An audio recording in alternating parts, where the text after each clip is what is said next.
12টি পুস্তক থেকে 5টি কত প্রকারে বাছাই করা যায় যেখানে 2টি পুস্তক সর্বদাই অন্তর্ভুক্ত থাকবে? এই সব অঙ্কগুলো আসলে মূলত ফ্যাক্টরিয়াল অঙ্ক।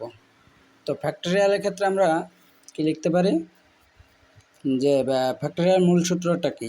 NCR এর মূল সূত্র হচ্ছে যে n factorial divided by r factorial into n minus r bracket factorial.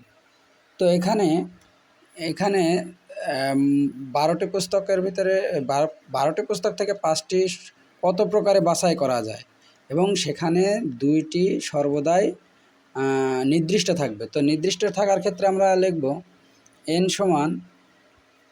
সমান 12 আছে। তো 12 থেকে যেহেতু 2টি নির্দিষ্ট এই জন্য বাদ দেবো, বাদ দিলে আমাদের কত হয়? 10। আর r সমান কত? 5টি পুস্তক, তাহলে এখানেও নির্দিষ্ট তো কয়টা রয়েছে? 2টা, তাহলে বাদ দিলে হবে 3।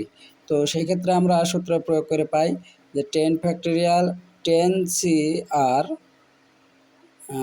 তো এখানে আমাদের r এর মান কত? 3। r এর মান 3, r এর মান এখন 3। তো সেক্ষেত্রে আমরা বসাতে পারি 10 factorial divided by 3 factorial into 10 minus 3 factorial.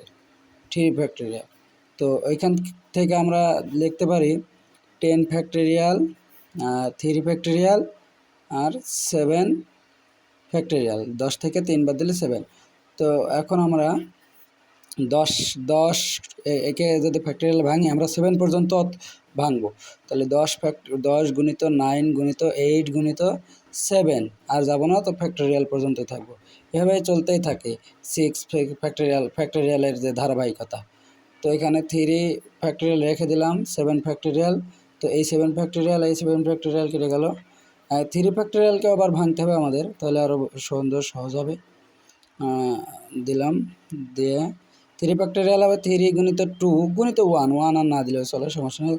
4 দুকোণে 8, 4 দুকোণে 8 আর 3 3 9, তাহলে 3 10 30, 3 4 12, তার মানে 120 উত্তর।